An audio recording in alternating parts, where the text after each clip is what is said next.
racism, disrespect, and resilience. A guard's unshakable reaction leaves the world speechless. The sound of clicking cameras and murmuring voices filled the air outside Buckingham Palace. It was a bustling afternoon, with tourists angling for the perfect shot of the iconic royal guards.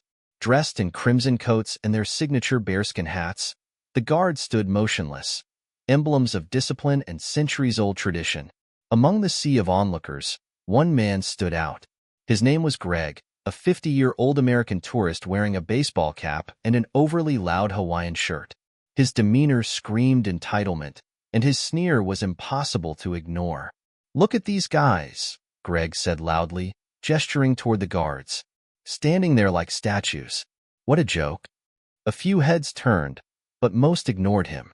Tourists were too busy snapping selfies and soaking in the atmosphere. Greg, however, wasn't interested in blending in. He stepped closer to the line of guards, exaggerating his movements as if putting on a show. "Hey, you." "Yeah, you," he barked at one of the guards, a young black man named Andrew. Andrew's face remained stoic, his gaze fixed forward. He didn't flinch, blink, or acknowledge the man's taunts. The crowd grew uneasy. A mother pulled her child closer, whispering, "Ignore him, sweetie." A group of friends exchanged uncomfortable glances. But Greg wasn't done. "Are you deaf? I'm talking to you," Greg shouted, stepping closer. Andrew remained motionless, his training kicking in. He had dealt with heckling tourists before, but this was different. Greg's tone wasn't playful. It was venomous, dripping with malice. Then, without warning, Greg raised his hand and slapped Andrew across the face. The sound echoed through the square, a sharp crack that split the air. Time seemed to freeze. Andrew didn't react. His face remained as unreadable as stone. The crowd, however, erupted in shock. Gasps rippled through the gathering, followed by a stunned silence. Phones went up, cameras recording from every angle. Greg smirked, looking smug, as if he'd proven some twisted point. But the energy in the crowd shifted. The outrage was palpable. "What the hell is wrong with you?" a young woman shouted, stepping forward with her phone still recording. "You can't just hit someone like that." Greg scoffed. "Relax. It's not like he can do anything about it." His smugness faltered as more voices joined in.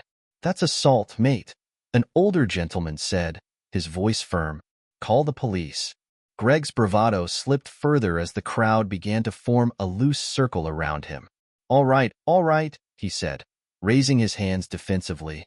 "It was just a joke. You people are overreacting." But no one was buying it. The crowd's murmurs turned into chants. "Apologize. Apologize," they demanded. Amid the commotion, a sharp whistle cut through the air. Two police officers approached, their expressions stern. One of them, Officer Harris, stepped forward. "Sir, we've received reports of an assault. Please step aside," she said firmly. Greg stammered. "It wasn't an assault. I barely touched him." Officer Harris gestured toward the crowd of witnesses, their phones still pointed at him. "Looks like a lot of people disagree," she said. As the officers escorted Greg to the side, the focus shifted back to Andrew. One officer approached him, lowering her voice. "Are you all right, sir?" For the first time, Andrew spoke. His voice was calm, steady. "I'm fine, officer. Just doing my duty." His composure only deepened the crowd's admiration. Videos of the incident quickly began circulating online, with captions like, "This is what dignity looks like," and "Black resilience at its finest." Hashtags like #RespectMatters and #BuckinghamIncident began trending within hours.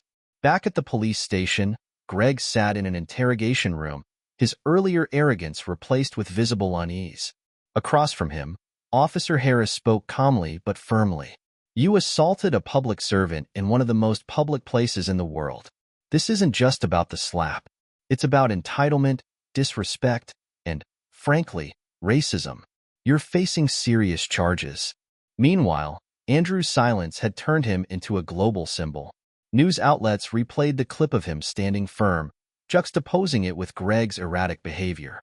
People marveled at his restraint, calling it a masterclass in professionalism.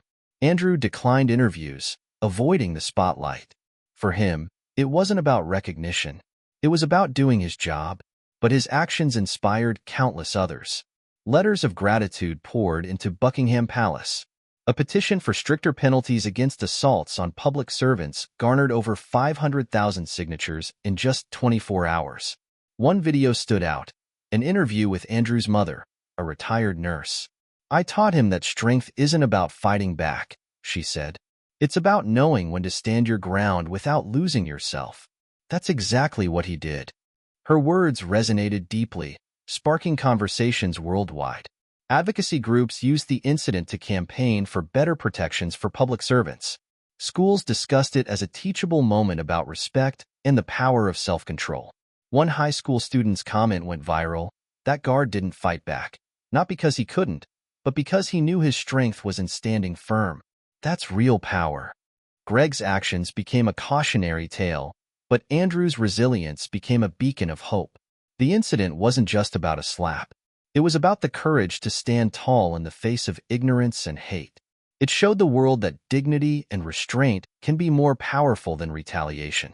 If this story moved you, hit the like button, share it with your friends, and subscribe for more inspiring content. Together, let's stand for respect and resilience.